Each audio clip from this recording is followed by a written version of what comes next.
Guys কি হচ্ছে দেখো। তো কি কি বলছে?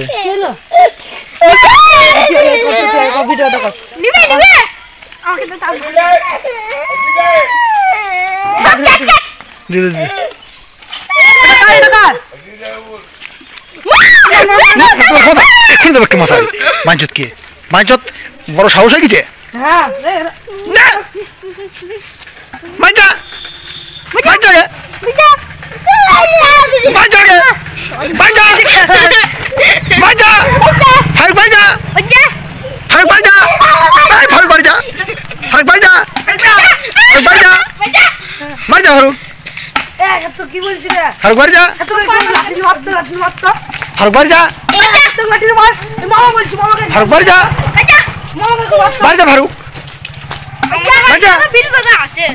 রাওয়াতে সার্থককে বাড়িতে পাঠিয়ে দিলাম। তারপর কিছুক্ষণ পরে গিয়ে দেখছি রাশিকে মেরে কাট করে দিয়েছে। তো হ্যাঁ করে কাটছে। তারপর রাত্রিবেলায় দেখো কি বড় চাঁদটি উঠেছে। এত বড় চাঁদ আমি কোনো দিন দেখিনি। তো আমার ফোনে অত ক্যামেরা ভালো নয় যে তোমাদের দেখাবো। এত বড় চাঁদ আমার 27 বছরের জীবনে আমি কখনো দেখিনি। তারপরে বুঝতে পারছো কোথায় যাব, সমীরের দোকানে। সে তোমরা বুঝেই নিয়েছো। তারপর সেখানে গিয়ে সেই পাঁপড় ভাজা রোজগার ডেলি রুটিন। এই পাঁপড় না খেলে আমাদের মন ভরে না। তো আজকে সমীর আলাদা রকমের পাঁপড় নিয়েছে, এই দেখো দেখতে আলাদা। তো পাঁপড়গুলো আজ সমীরই আমদানি করেছে।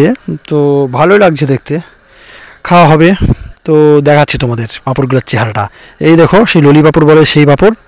আর দেখো ভেজে রেডি করে ফেলেছে। জেডি দেখে বললো আমার তো পেটের অবস্থা ভালো নেই, তবু দুটো দিয়ে টেস্ট করে দেখি। তো জেডি সেগুলো চেবাচ্ছে। চাবাও চাবাও করে আমি বলছি তোমরা চাবাও। তো জেডি খাচ্ছে। সমীর আমাকে বলে জুবা। তারপর দিন সকালবেলায় দেখো আবার কি হয়েছে। বল সুপ্রিয়া।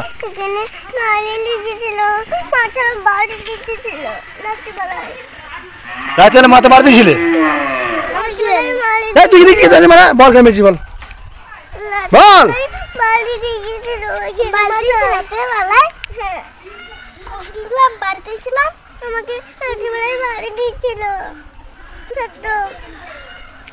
কেন বাড়ি দিয়েছিলে? আমি শুধু ঘরে ছিলাম। আমার ঘরে ছিলি বলি মাথা বাড়ি মেয়েছে? আমি কি জানি। তুই কি যাইবে না? তোর যে সেদিন মারামারি করতে মানা করলাম। এইদিকে বল, তোর সেদিন মারামারি করতে মানা করলাম। ও করুক, তুই তাতে মজা আছিস।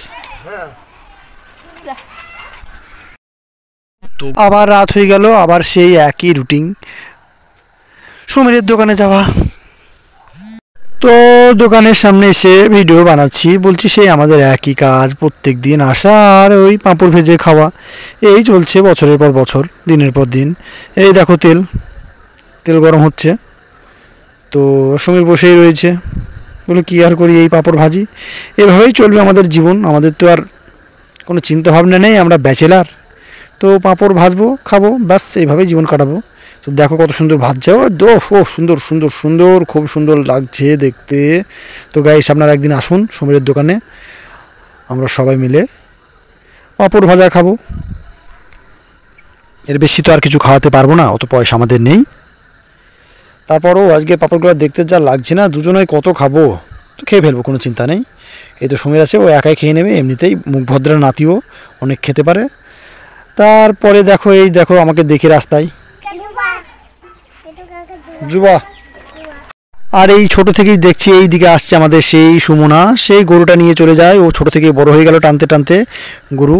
তারপর দেখো কিচ্ছু বলার নেই, আমার এই বাগানটা কত স্বাদের বাগান ছিল, আমার বাঞ্ছারামের বাগান। তো আজকে বাগানে কত ছাগল, এই যে মুরগির খাঁচাটা দেখতে পেলে, এখানে আমি কত হাঁস মুরগি পুষেছি, কত ফুলকপি শাক লাগিয়েছি, লোককে খাইয়েছি, নিজে খেয়েছি। আর আজকে সেই বাগান কি হয়ে গেছে তোমরা দেখো। অন্তরে খুব কষ্ট হয়, কিন্তু ছাগলগুলোকে তাড়াবো, তারার জন্যেই সব শেষ। আমার জীবনটা পুরা 9-6 হয়ে গেল। ওকে গুড বাই, সবাই ভালো থাকবেন।